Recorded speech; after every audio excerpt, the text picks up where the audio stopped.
Hey, aloha gang. My name is Coach Shane. I'm going to run you over the squat clinic. We're going to go over the squat using the laws of torque. So the laws of torque will allow you to engage your whole body to achieve the movement, opposed to just focusing on part of your body.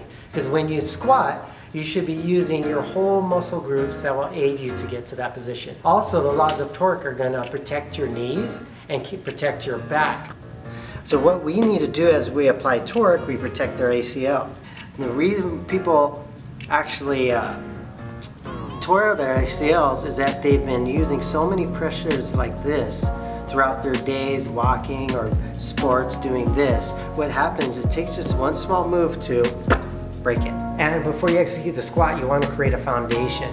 So when you're creating the foundation, the only way to do that properly is actually starting from the ground up, applying the laws of torque. So it's very simple. The first thing you do is you stand hips width, outside of your hips, sorry. Toes are pointing forward. Notice they're forward, not out like a duck. Remember, ACLs are like this. Toes are pointing forward. From here, I screw my feet into the ground. So what happens is my heel catches and my front toe catches. If you notice how my foot is grabbing the ground, okay? So I am circling and spreading the ground apart. Now my foundation is set. Second part, I want to pull my belly button in, lock my rib cage down, so I'm nice and solid here. All right? From here, then I pull in my breath. I want to manage my breath.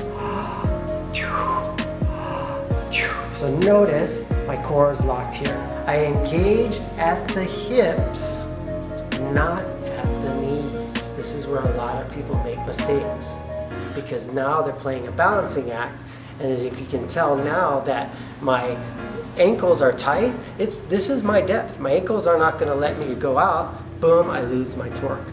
So, boom, torque, locked in my breath, locked in my core. I engage at the hips, so I push the hips back, keeping my hands up high here. This naturally keeps my back straight.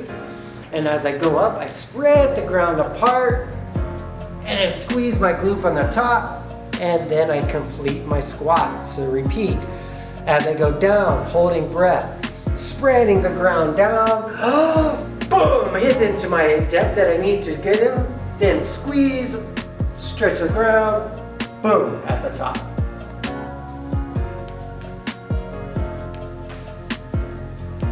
Remember, hips, follow. Now at this point, back to protecting my knees. Look, my ACLs are nice and tight. I'm not taxing my meniscus. My knees aren't over my toes. So for a majority of you that have worked out with the trainer, they say do not let your knees go past your toes. Well, without torque, it's going to stop where your ankle stops. Is this the depth? No. Can you go to the toilet like this? Not very comfortable.